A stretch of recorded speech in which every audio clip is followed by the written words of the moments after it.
Gaya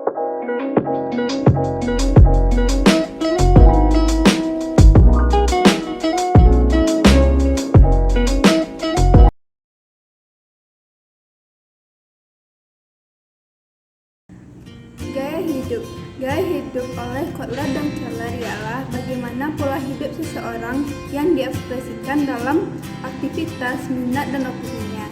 Gaya hidup juga menunjukkan bagaimana pola perilaku seseorang dalam berinteraksi dengan lingkungannya.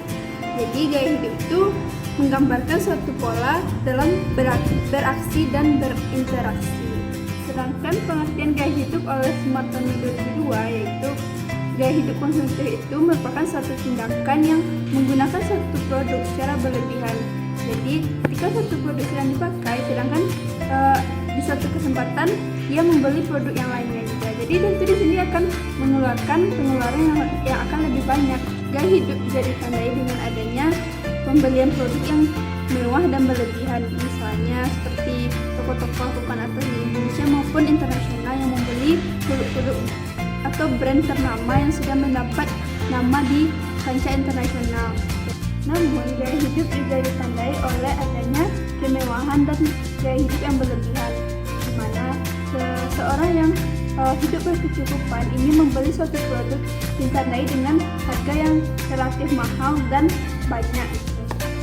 Seperti misalnya artis-artis papan atas di Indonesia maupun internasional tidak meragukan lagi untuk membeli produk yang harganya fantastis. Namun gaya hidup konsumtif ini tidak selamanya positif. Ada suatu sisi buruk dari gaya konsumtif ini. Nah, ketika seseorang tidak dapat memenuhi kebutuhannya, maka timbullah rasa ingin memenuhi secara instan seperti prostitusi, memanfaatkan situasi-situasi yang tidak seharusnya dan lain-lain sebagainya.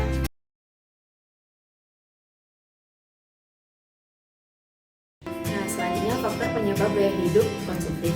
Yang pertama, kurangnya pendidikan finansial. Nah, di mana individu itu mendapatkan pendidikan yang kurang dalam mengelola keuangan, sehingga ia menggunakan keuangan itu untuk hal yang tidak semestinya.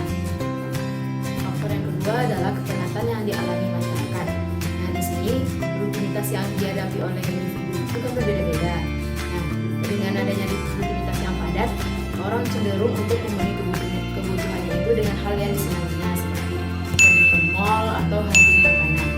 Faktor yang ketiga adalah gengsi. Nah, di sini individu itu cenderung membeli suatu produk itu karena tidak ingin dianggap rendah oleh orang lain dan ingin diterima oleh kelompok sosial tertentu. Selanjutnya adalah media. Nah, media ini juga berpengaruh besar kepada gaya hidup seseorang dalam membeli suatu produk.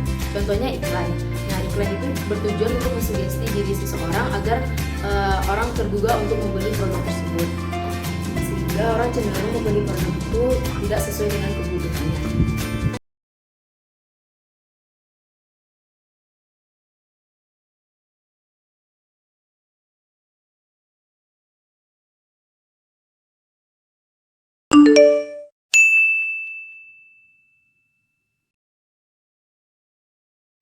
Faktor yang terakhir adalah mayoritas mempengaruhi minoritas.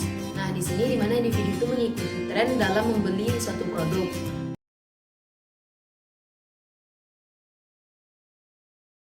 Selanjutnya itu adalah indikator perilaku konsumtif. Jadi yang pertama itu adalah membeli produk karena iming-iming hadiah. Contohnya misalnya kita ingin membeli produk wadah. Ya, jadi iming-iming hadiah kalau misalnya kita membeli 2 produk wadah, maka akan diganti 1 produk lagi. Nah, yang kemudian yang kedua itu adalah membeli suatu produk karena kemasannya menarik. Jadi kita lebih memilih produk dengan kemasan yang menarik dibanding apa yang kita butuhkan. Selanjutnya yang ketiga itu adalah membeli suatu barang karena hanya ingin menjaga simbol status. Jadi kalau misalnya kita membeli suatu barang yang mahal, maka kita akan dianggap memiliki status sosial yang tinggi.